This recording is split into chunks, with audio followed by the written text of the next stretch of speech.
Të nderuar televizikues, Tungjatjeta.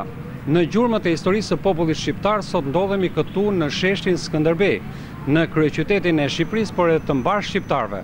Do të flasim për historinë e themelimit të Tiranës, për tiranasit dhe për të gjithë ata qytetarë që erdhën shekuj me radhë në këtë qytet. Kemi të ftuar zotin Arben Tafaj, kryetari i shoqatës Tirana. Zoti Tafaj, faleminderit që pranuat ftesën time. Faleminderit dhe mirë se u gjeta. Në inicio të kësaj bisede që jemi bashkë, zgjodhëm pikërisht sheshin Skënderbej për të biseduar së bashku, për të folur për Tiranën, për kryeqytetin e shqiptarëve. U vendosëm në këtë shesh, në sfond prapa nesh është sahati i Tiranës, xhamia e Tembeut dhe busti i heroit ton kombëtar Gjergj Kastrioti. Ç'mund na thoni për këto monumente? Fakti që nisët që jemi ullur në sheshin Skënderbej dhe më pas kemi dy simbole, do të thoja, shumë të rëndësishme për qytetin e Tiranës, gati të qëndësishme, sikurse është xhamia dhe kulla e sahatit, janë tre simbolika të lashtë të këtij qyteti. Do ta filloj nga sheshi Skënderbej. Në fakt nuk është një shesh i krijuar rishtazi, por sipas të gjithë shkrimeve të historianëve që datojnë shekuj më parë, në këtë shesh kryqëzoheshin rruga e Kavarjes që të çonte në malësitë e Tiranës, rruga e Dibrës që lidhte Durrësin me malësitë e Dibrës, rruga e Elbasanit që nis, pra rruga e Jugut që dilte me rrugën e Shkodrës në veri. Pra ky shesh që sot quhet sheshi Skënderbej ka qenë në fakt një nyje kroçale që lidhte të gjithë rrugët lindje perëndim, jo vetëm rrugët e brendshme të Shqipërisë, por lidhte dhe rrugët, le të themi, perëndimin me lindjen dhe jugun me veriun në konceptin rajonal të trevave dhe pra rrugët tregtare të asaj kohe. Një pyetje. Në fillim të viteve 1960 u vendos ju bashkangjit këtyre monumenteve, pra kullës sahatit e xhamisë e Tembeut, ju bashkangjit dhe busti i heroit ton kombëtar Gjergj Kastrioti Skënderbeu. Sa e ka kompletuar nga ana arkitekturore vendosja e heroit ton kombëtar në sheshin e kryeqytetit të Shqipërisë, por edhe të mbar shqiptarëve? Si e kompleton këtë muzeum? Padyshim që në thellësinë e shekujve Skënderbeu mbetet figura më madhore e kombit shqiptar, gjë që sigurisht e kanë vërtetuar historian të shumtë, jo thjesht shqiptar, por edhe evropian dhe botëror. Dhe monumenti i Skënderbeut ka zbukuruar sheshe tashmë në Itali, në Londër, në shumë vende tjera, pse jo në Shkup edhe në pjesë të tjera të rajonit ton. Pra është nder ta kesh këtë monument në qendër të qytetit. Ndaj do thoja që kjo është një vlerë shtuar e këtij sheshi. Sigurisht ka ndërtesa tjera që plotësojnë këtë kompleks, sikurse është Banka e Shqipërisë, është bulevardi Zogi Par, janë ndërtesat e ministrive të vendosura në një rregull, do thoja, perfekt në kontekstin arkitekturor. Ashtu sikurse këtij sheshi pas kësaj periudhe ose rreth viteve 60 ju hoqën vlerat cilat do t'i kishin, domethënë e kanë ndikuar në bjerrjen e vlerave historike të sheshit të Tiranës. Më konkretisht e keni fjalën për? Konkretisht e kam fjalën për pazarin e vjetër që është ku gjendet sot Pallati i Kulturës, një vlerë do thoja e qytetit Tiranës, një vlerë kombëtare që rrjedhtohet me pazarin e Shkodrës, me pazarin e Prizrenit, me pazaret e vjetra, pra të tipit Osman, pra të tipit të asaj kohe, por që rrjedhtuar dhe renditur në Ballkan, sikurse janë pazaret e vjetra, unë do thoja që ishte një vlerë për qytetin e Tiranës, pse jo për gjithë Shqipërinë. Nga ana tjetër, janë prishur monumente kulti, sikurse është prishur Kisha e Evangelos ku është sot Hotel Tirana, pra Hotel Internacional, që ishte një vepër jo thjesht e bukur për sa i përket vlerave të saj, por flisë edhe për unitetin që i kanë pas fet në Tiranë. Pra, feja mendonse feja muslimane ishte 70%, feja katolike ishte më pak, feja ortodokse me të tre këto kulte ishin pranë njëri tjetrit, duke dëshmuar për një harmoni fetare, e cila në fundit është një pasuri shpirtërore e këtij qyteti. Zoti Tafaj, të gjithë shqiptarët, nga të gjithë trevat shqiptare, shqipfolse, nga Shqipëria etnike, e njohin këtë shesh si qendra e Tiranës.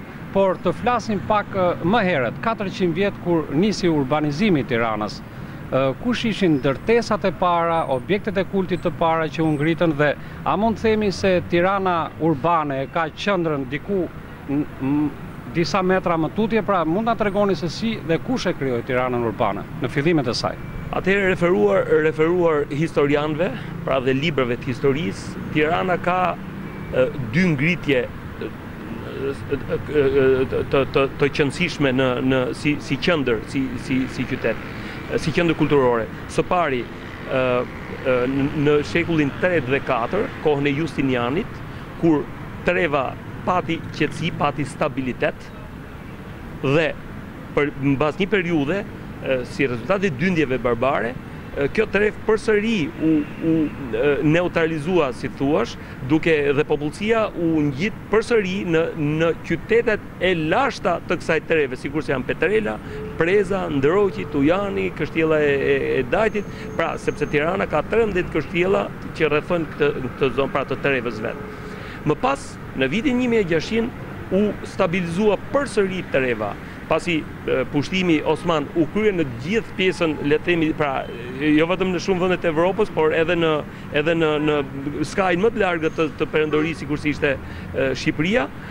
Ky lloj stabiliteti, atëherë feudalët vendas, pra njerëzit me pushtet, morën përsipër zhvillimin e zonës, në kuptimin e ruajtjes së sigurisë, sepse zhvillimin ekonomik dhe kulturor të zonës, padyshim që i takonte familjeve të mëdha nga trevat e Tiranës, sikur se ishin, pra siç thash, qytetat e hershme, Petrela, Ndroqi, Preza e të tjera. Po, dhe kush është ai njeri që krijoi, për thamë? Qendra historike e riaktivizuar është zona midis Urës Tabakve, Kalasë të Tiranës, Xhamisa e Tembeut dhe Xhamis vjetër, që në fakt është shenja e parë e zhdukur, për fatin tonë të keq, e themelimit të Tiranës administrative. Ndodhet aty ku është busti Sulejman Pash Bargjinit, apo? Ku është busti Sulejman Pash Bargjinit, që mbjeton për krah partizanit të panjohur.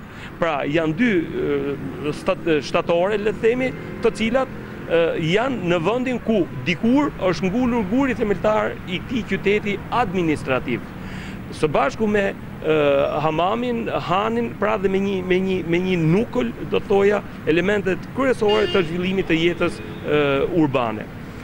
Më pas, lagjet e Tiranës, sigurisht ishin lagjet ku sot është medreseja, pra është lagj ndër më të vjetrat, dhe më pas është pjesa tek Lana, që është dikur është njohur si lagja, domethënë, e mahallja e muhajve.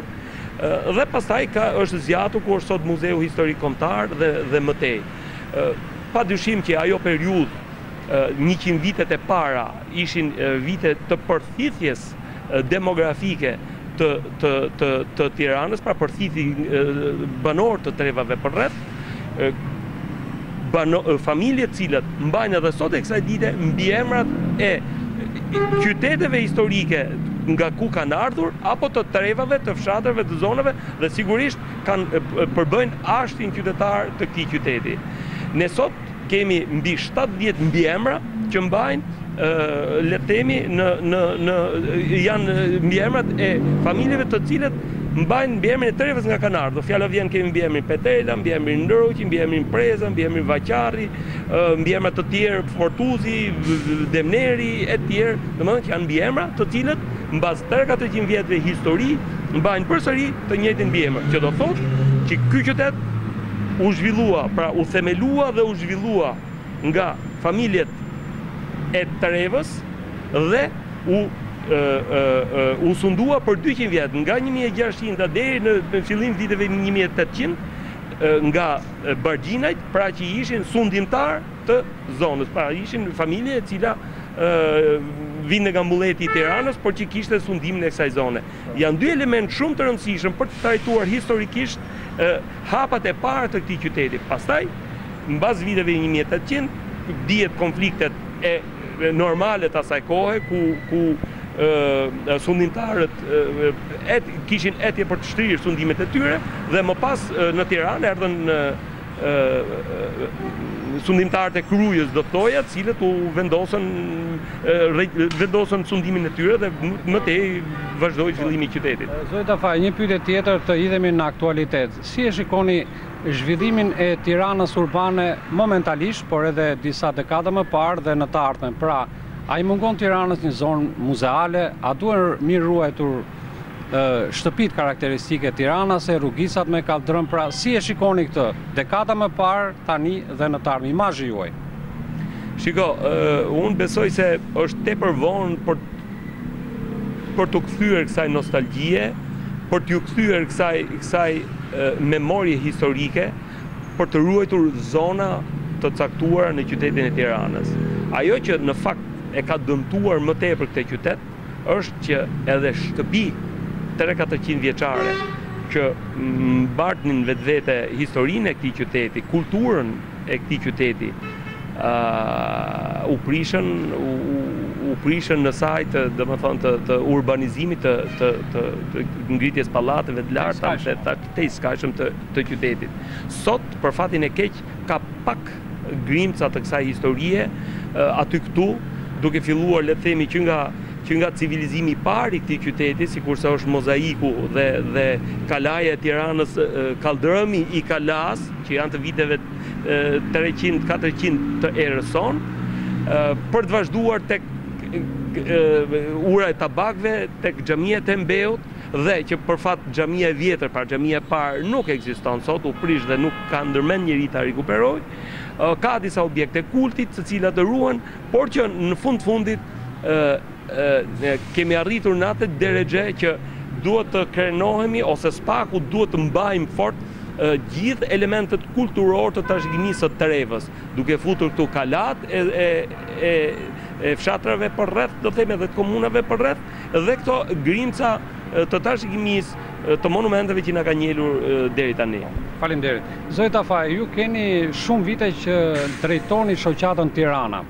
Na bëni një historik të shoqatës Tirana, si u lindi ideja që të organizoni të shoqat, kur i filloi aktivitetin e vet për të hedhur dhe në spektaklet që ju tashmë i keni bërë tradit, Sofra Tirana, se një spektakël mbar popullor tashmë, jo vetëm për Tiranën, por edhe për gjithë Shqipërinë. Në fakt, iniciativa për të krijimin e shoqatës Tirana nuk më takon mua.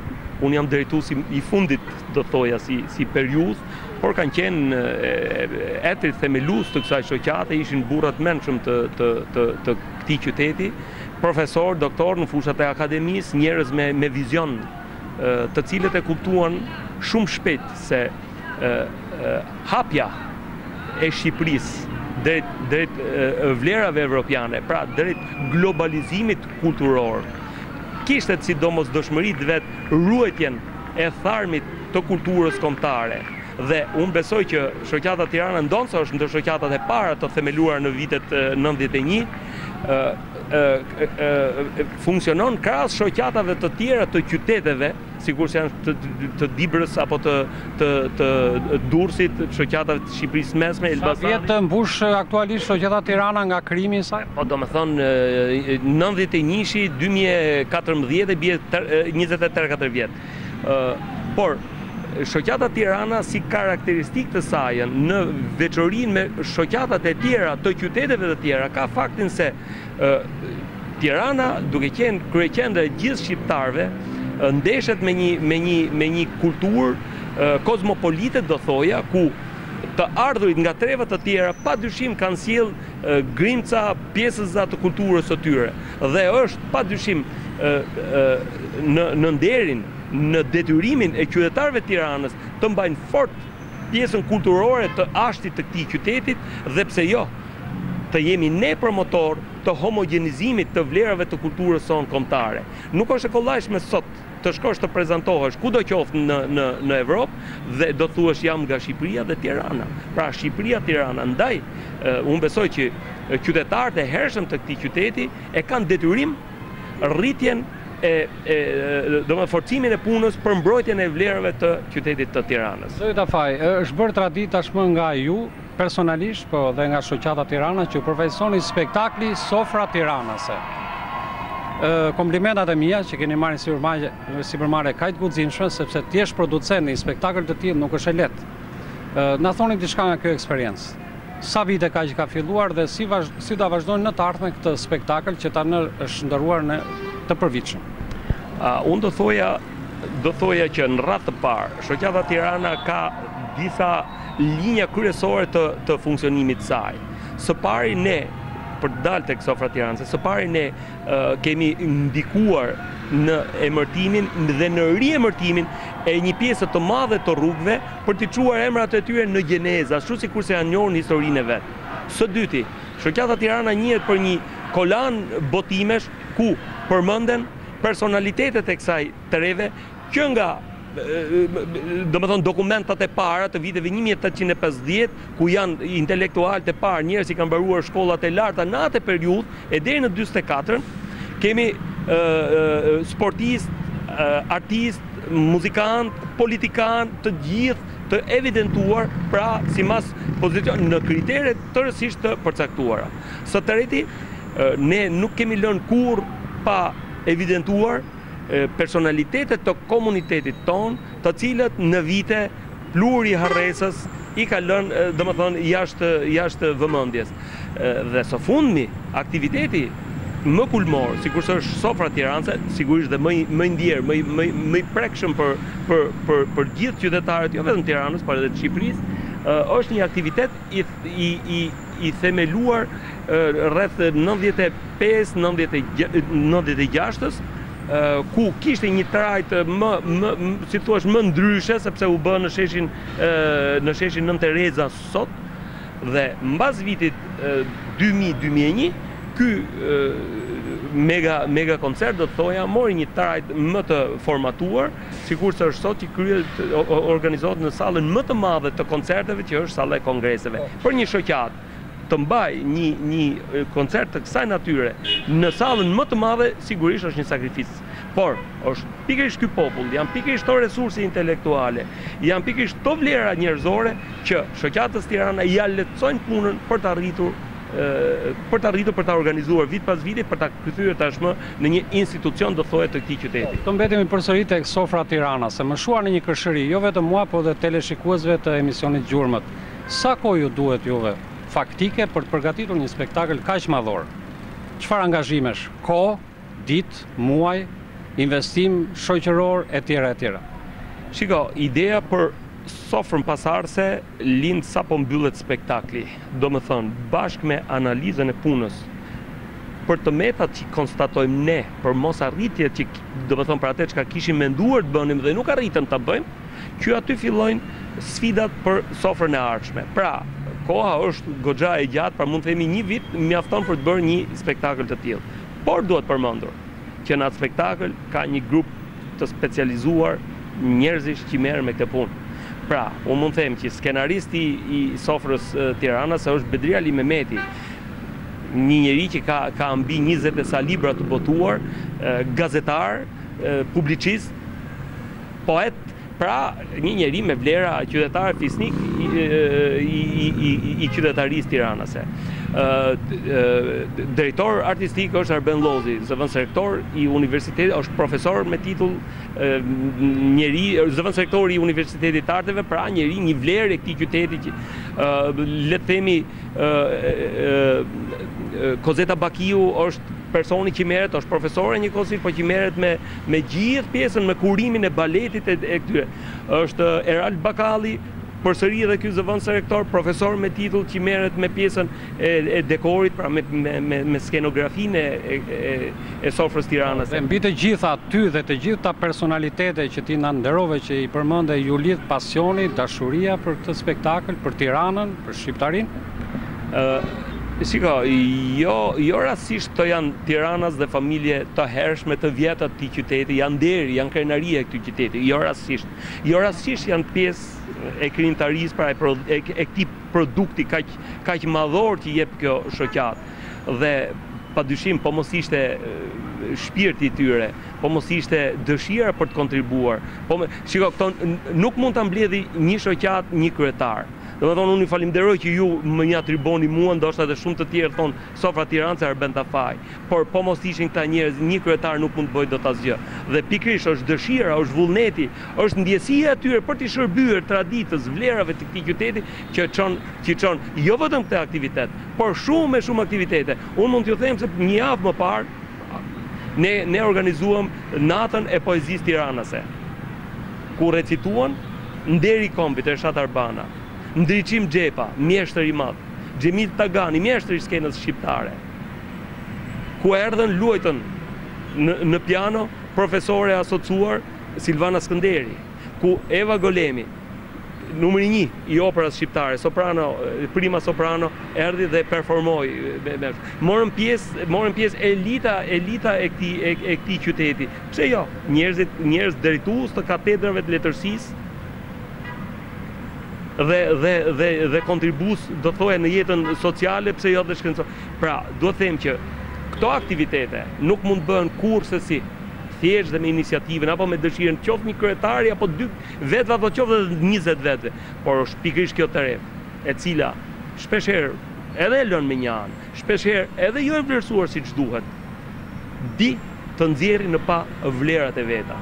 Dhe unë besoj që merit e shoqatës Tirana, merit e këtij këshilli drejtues të kësaj shoqate është pikërisht vumja në eficiencë, grumbullimi, hulumtimi, gjetja dhe përqendrimi i pikërisht këtyre njerëzve të cilët kanë pafundësisht resurse për t'i dhënë jetës së këtij qyteti. Zoti Tafaj, për Tiranën mund flasim ditë e net me radhë, vite të tëra, por këtu i vjen fundit e emisionit ton. A keni një mesazh në fund, një si rezume të gjithë çka folëm për Tiranën? Nëse do më thoni dhe do më lejoni ta them, unë do thoja këtë, që krahas punës së mirë të këtyre qytetarëve, të këtyre kapaciteteve të qytetit tonë për të bërë pikërisht këto aktivitete kaq të bukura. Sot Tiranës i mungon një muze i qytetit. Sot ne nuk kemi një cirk sikurse shkonin kur ishim ne fëmijë. Sot ne s'kemi një estradë. Sot ne s'kemi le të themi një band qyteti që të dali, pse jo disa banda të qytetit, sepse ne e dim që banda kanë deri tek zjarfikset kanë bandën e vet, që t'i japin stand qytetar jetës së qytetit tonë. Pikërisht kjo i mungon sot qytetit Tiranës. Ne si kulturë qyteti po shkojnë deri te ruralizimit, duke harruar, duke rënë mbas faturave financiare. Sa kushton teatri, sa kushton opera, sa kushton kjo, sa kushton ajo, shkurton. Unë besoj se nuk është ky drejtimi që duhet marrë jeta e një qyteti në kudo qoftë ai, aq më tepër jeta e kryeqytetit tonë. Pra, mesazhi im është që sot, përveç se iniciativave qytetare, përveç se punës që do të bëjë gjithë secili individualisht, duhet edhe një vullnet më tej se kaq, një vullnet i atyre të cilët drejtojnë Shqipërinë, qytetin, pse jo, kushdo që ka ndorë institucionet, që t'i vënë, si thuaç, të vënë pikat mbi, të riaktivizojnë jetën artistike, kulturore, shpirtërore të këtij qyteti, sepse në fundit kultura është produkt qytetarie. Faleminderit shumë, ishe nder dhe kënaqësi që ishe i ftuar im në emisionin Gjurmët. Faleminderit juve. Të nderuar teleshikues, këtu i vjen fundi i emisionit Gjurmët për ditën e sotme. Ju kujtojmë që kishim të ftuar një të nderuar special, Arben Tafaj, kryetar i shoqatës Tirana. Një falënderim i shkon dhe Nesër Televizion për përkrajen që jep ciklit emisioneve Gjurmët dhe një falënderim të fundit për operatorin tim Bledi Koçeku. Mirupafshim nga një tref tjetër e Shqipërisë.